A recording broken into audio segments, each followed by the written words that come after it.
प्रशिक्षुओं, नमस्कार।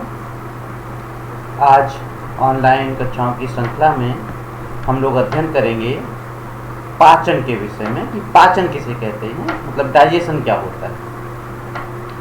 ध्यान दें कि हम लोग जो भोजन ग्रहण करते हैं उस भोजन में कार्बोहाइड्रेट, प्रोटीन, वसा आदि पदार्थ पाए जाते हैं, लेकिन ये सभी जो अवयव हैं वो उनके अणु जटिल होते हैं और ये हमारी आहार नल के द्वारा आसानी से एब्जॉर्ब नहीं हो पाते हैं। अब आहार नल इसे आसानी से एब्जॉर्ब कब करेगी?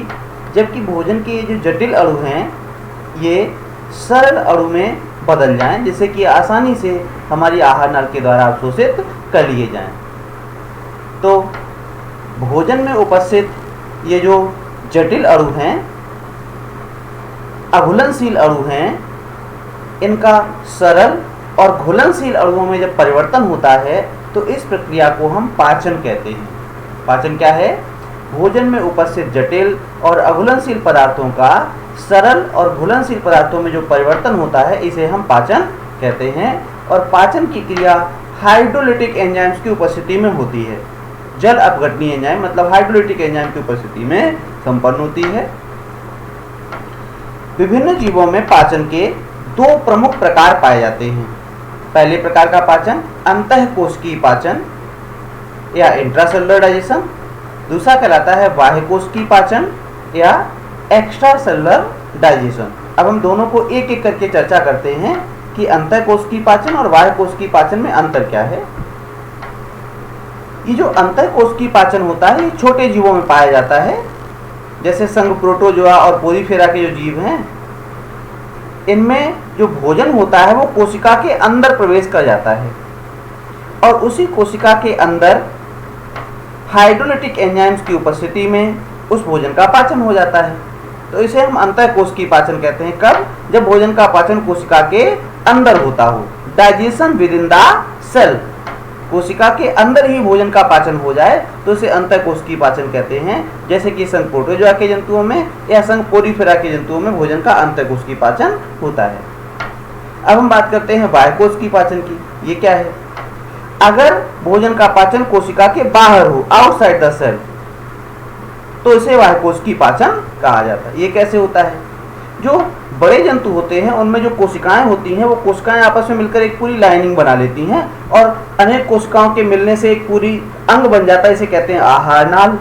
और फिर ये जो आहार नाल है इसके अंदर, अगर आहार नाल के अंदर भोजन का पाचन हो रहा है तो इन कोशिकाओं के तो बाहर ही है। तो ये जो बाह्यकोशिकीय पाचन होता है ये कोशिकाओं के बाहर होता है, लेकिन ये आहार नाल के अंदर होता है। संघ प्लेटीहेल्मिन्थेस से लेकर संघ कॉर्डेटा तक के जो सभी बड़े जंतु हैं इनमें आहार नाल पाई जाती है। इनमें भोजन का पाचन कोशिकाओं के बाहर अर्थात आहार नाल में संपन्न होता है। तो ये भोजन के पाचन के दो प्रमुख प्रकार हैं, अंतःकोशिकीय पाचन और बाह्यकोशिकीय पाचन। अब हम चर्चा कर लेते हैं कि मनुष्य का पाचन तंत्र कैसा है। देखें, हम जानते हैं कि मनुष्य संघ कॉर्डेटा का प्राणी है। संघ कॉर्डेटा के वर्ग स्तनधारी का प्राणी है। तो मनुष्य में भोजन का बाह्यकोशिकीय पाचन होता है। लेकिन अगर हम मनुष्य के पूरे पाचन तंत्र का अध्ययन करेंगे तो एक तो इसमें भोजन की नली है जो मुख से शुरू होती है और गुदा तक जाती है। इसे हम आहार नाल कहते हैं। इसी आहार नाल में भोजन का पाचन होता है और इस भोजन को पचाने के लिए कुछ ग्रंथियां हैं, पाचक ग्रंथियां हैं, जिनसे कुछ पाचक रस निकलते हैं। वो आहार नाल के अलग अलग भागों में पहुंचकर और भोजन के पाचन में सहयोग करते हैं। तो हम मनुष्य के पाचन तंत्र का जब अध्ययन करेंगे तो उसे दो अलग अलग पार्ट में अध्ययन करेंगे।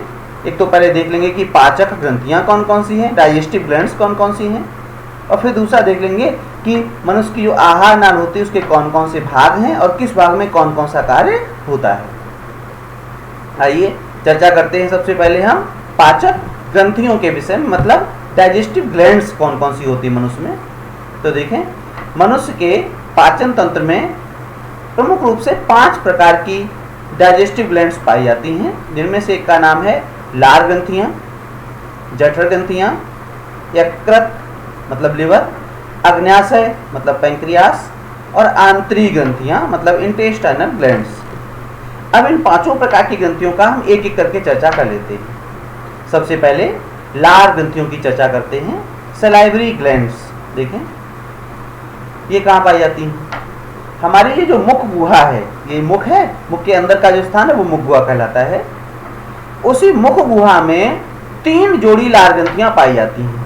कितनी जोड़ी होती हैं? 3 जोड़ी। उनमें से पहली जोड़ी का नाम है पैरोटिड, इन्हें हिंदी में कर्णमूल कहा जाता है। कर्णमूल का मतलब ये कान के आधार पर ठीक नीचे की तरफ अंदर पाई जाती हैं। दूसरे प्रकार की जो ग्रंथियां उनका नाम है सबलिंगुअल। सबलिंगुअल जो है इन्हें अधोजिह्वा ग्रंथियां कहते हैं, मतलब ये जीभ के ठीक नीचे पाई जाती हैं। और तीसरा प्रकार है सबमैंडिबुलर। तो ये सबमैंडिबुलर ग्रंथियां हैं, ये जो निचले जबड़े की बोन है जिसका नाम है मैंडिबल, इसके ठीक पास में पाई जाती है सबमैंडिबुलर। ये 3 जोड़ी लार ग्रंथियां हैं। लार ग्रंथियों का काम है कि इनसे एक तरल पदार्थ स्रावित होता है जिसे हम लार कहते हैं। अगर हम कंपोजिशन देखें कि लार की कंपोजिशन क्या है, तो लार एक हल्का अम्लीय तरल पदार्थ है जिसमें लगभग 99.5% जल होता है। कुछ मात्रा में घुले हुए आयन पाए जाते हैं। थोड़ी सी मात्रा में म्यूसिन होता है, म्यूसिन ही उसे चिकनाहट प्रदान करता है।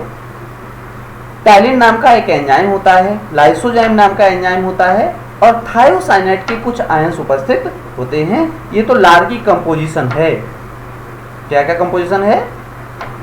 99.5% भाग लगभग जल है, कुछ मात्रा में घुले हुए आयन है, म्यूसिन नाम का पदार्थ है जो कि उसे चिकनाहट प्रदान करता है, टाइलिन और लाइसोजाइम नाम के एंजाइम हैं, और थायोसाइनेट के कुछ आयन्स उपस्थित हैं। अब हम बात कर लेते हैं कि जो लार है इसका कार्य क्या क्या है। तो पहला सबसे प्रमुख काम है कि जो लार है ये हमारी मुख गुहा और जीभ को नम बनाए रखती है। दूसरा कार्य, जब हम भोजन को चबाते हैं तो चबाने के बाद उसके जो निवाले बनते हैं जिन्हें हम निगलते हैं, उन निवालों के साथ जब लार मिल जाती है तो वो चिकनी हो जाती है, लुब्रिकेट हो जाती है, और वो आसानी से अंदर की तरफ निगल जाती है, खिसक जाती है। तो ये लुब्रिकेशन प्रदान करने का काम लार करती है। लार में जो लाइसोजाइम एंजाइम है और थायोसाइनेट के आयन्स हैं, इनका काम है कि हमारे भोजन के साथ में कुछ रोगाणु अंदर आते हैं, तो लार में उपस्थित ये लाइसोजाइम एंजाइम और थायोसाइनेट के आयन्स उन रोगाणुओं को नष्ट करने का काम करते हैं। और फिर बात करते हैं टाइलिन एंजाइम की, ये क्या काम करता है। टाइलिन एंजाइम का दूसरा नाम है सलाइवरी एमाइलेज। ये क्या करता है? ये भोजन में उपस्थित जो कार्बोहाइड्रेट होती है उसे उसका आंशिक पाचन करता है, उसे माल्टोज में बदल देता है। हम जानते हैं कि जब हम रोटी को देर तक मुंह गुहा में चबाते हैं तो वो हमें हल्की सी मीठी लगने लगती है। इसका कारण यही है कि देर तक जब हम मुंह गुहा में रोटी को चबाते हैं तो रोटी में उपस्थित होता है कार्बोहाइड्रेट, स्टार्च, और जब उसे हम देर तक चबाते हैं तो लार में उपस्थित टाइलिन नाम का एंजाइम उस कार्बोहाइड्रेट को आंशिक पाचन करते हुए माल्टोज में बदल देता है। और चूंकि माल्टोज स्वाद में मीठा होता है इसलिए रोटी हमें मीठी लगने लगती है। तो ये थी लार के कार्य। हमने पाचन के विषय में आज पढ़ा, तो ये जाना कि पाचन क्या है, हमने ये जाना कि पाचन किसे कहते हैं, ये कितने प्रकार का होता है, इंट्रासेलुलर और एक्स्ट्रासेलुलर।